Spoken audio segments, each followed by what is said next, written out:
everyone, so today I'm going to do a box and opening for Fire in the Lake, which is a game designed by Mark Herman and Volko Ruhnke on the Vietnam War, or as you can see, insurgency in Vietnam. And this game is part of the Coin series.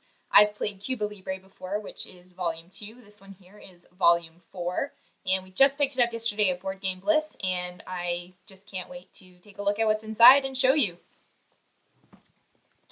Alright, the plastic wrap is finally coming off after some struggling.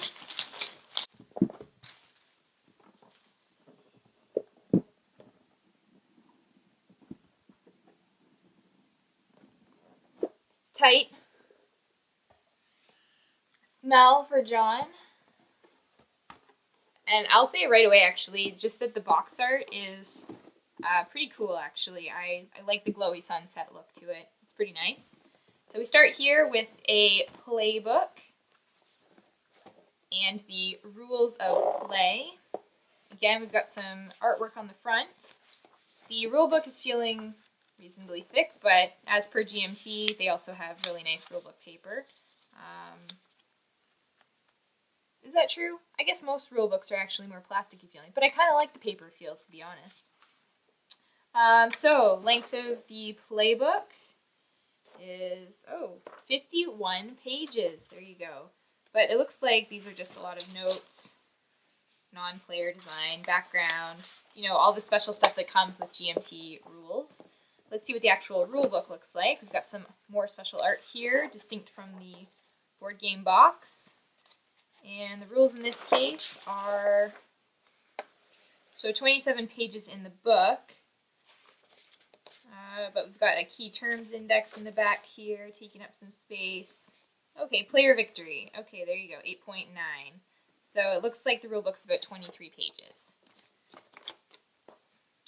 Ah, yes. So just like classic coin games, we have the different player aids here. I wonder if I can slide this out. Okay, we're going for the rip. Hope John's okay with that later. And it looks like we've got Viet Cong has, right, of course, it flips open. I forgot about this. So each player would be able to see what the other players can do as well, which is actually pretty useful. Then we have the Republic of Vietnam, the United States, and North Vietnam. So all the key players in the Vietnam War. Pretty awesome. So you get, quite a few of those. Why so many? Oh no, okay, here, you get 4 of those. That makes sense. It's a 4-player game. And then, okay, here, non-player US. Non-player ARVN, non-player NVA, non-player VC. Looks like we've got some pretty fancy flowcharts that we're going to be using in this game. Wow, alright, and I take it there's probably going to be 4 of these as well. Oh no, 2 of these. 2 of those. This is, not sure. Coup round procedures. Okay. Special event instructions. Sequence of play. A couple of those. Spaces list. Oh man. There is a lot to learn about this game, I think. Alright, cool. We've also got some punch-out chits, coin control, LGBs, airstrike, no shift if one piece. U.S. policy marker, economy, monsoon. Oh, interesting. We've got our support tokens, opposition. All right, so some stuff to punch out anyways. It looks fun. Oh, look at that. Search and destroy and Top Gun. Nice. That sounds exciting. Oh, wow. Look at this. The board game is actually in a really nice bag here. John will be very glad to see that. We had some full-size bags like this for the Mage Knight rulebook, actually, in our Mage Knight game, and it's always really nice sliding the rulebook in a bag like this, we find. Alright, I'll take a look at the board in just a second, because it's so big and it's probably going to need all this space. So let's see what else we got in here. So some bags, very nice. Dice, 1 for each faction. No, there's usually 4 factions, so somebody's sharing there. Or maybe they're used for something different. And a whole bunch of wooden pieces. So I'm sure these are going to represent the different units on the map. And then we're going to have, from what I know of coin, you can have revealed or hidden sides to your gorillas.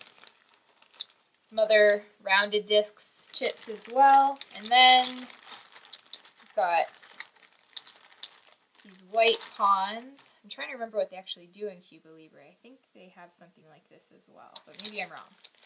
Somebody will have to correct me who's already played this game. So lots and lots of wooden pieces, all set in the bag here. And, oh, our insert looks a little bit damaged, unfortunately. It's a bit disappointing. Looks like it's been crushed in. Aw, a bit sad about that. Just try and fix it up a little bit. Alright, I guess that's a little better. And then the Fire in the Lake decks of cards. So this game is driven by the events, well, kind of the events, but also the impact of what's written on the card. So it kind of gives you directions for what one faction versus another is able to do. I'll get it open in just a second. And you also have the order in which the different factions are allowed to select whether they want to invoke this card. And that's really what drives the coin system. It's really neat. There we go. So let's take a look at some of the cards in here. I've got right on top, Ambassador Taylor, Interventionalist, aid and ARVN resources, each +9. Oh, that's powerful. Resources are very key in these games. Up to 2 U.S. pieces from out of play to South Vietnam, or if desired, patronage -3. Or, alternatively, you can choose Saigon seen as U.S. puppet, remove support from 3 spaces outside Saigon, patronage -3. We've got the amphib landing here. Green Berets. MACV, which looks like it stands for Military Assistance Command, Vietnam, spurs coordination. ROKs. Wow, somebody who's got their history, I hope will know these acronyms better than me. We were watching actually a really good Ken Burns documentary on Vietnam. We haven't quite finished it, but I think maybe we'll have to watch maybe like the rest of it or see a little bit more of it again to get us all primed up again for playing this game, because that would be really neat. So you can get a feel that there's, again, really cool in the coin series that they've got all this distinct photography actually placed onto the cards, which is really actually a neat feature of these coin games.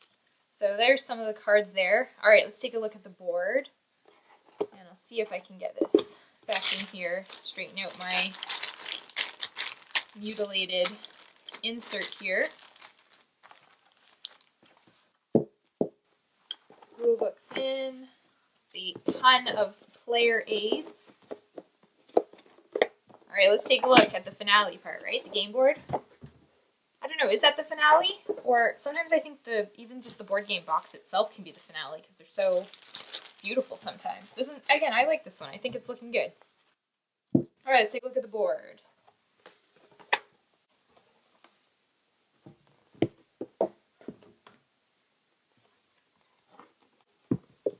A large board, to be sure. So, kind of covering the board here, general map here, broken into the different regions. You've got your different cities here. Actually, there's a lot more cities in this one than in Cuba Libre, it looks like. And we've got a U.S. casualties and out of play, the trail, the efficiency of land and water resupply from North to South Vietnam, it says. North Vietnam available forces. So these are the different, where you store your different forces for the different factions. United States up there with their available forces. What else we got down here? A legend to help us out, and a sequence of play reminder. And then along the game board would be the resource count, as well as it'll track the different support and how many bases, things like that, which are all matter for the victory win conditions. Oh look, I've got my game blanket poking through my game board here. Stay down. So that's a look at what's in the box for Fire in the Lake, and I think it's looking pretty good. It looks certainly like it's fitting right in the vein of what the other coin games are like. Again, I've only played Cuba Libre before. We have that one. We don't own any of the other ones, I don't think. we have enjoyed Cuba Libre. It's definitely, for us, a 4-player game versus a 2-player game, which makes it harder to get out, and that's why I think I'm forgetting some things. But hopefully we'll get to find a couple more players for this game and get it played relatively soon, though I guess it's also my job to make sure I get that rulebook out and get learning the game, which you should too. Alright, hope you've enjoyed. Don't forget to subscribe to the channel, like and comment on if you've played the game, what you think of how it looks, and we'll see you next time.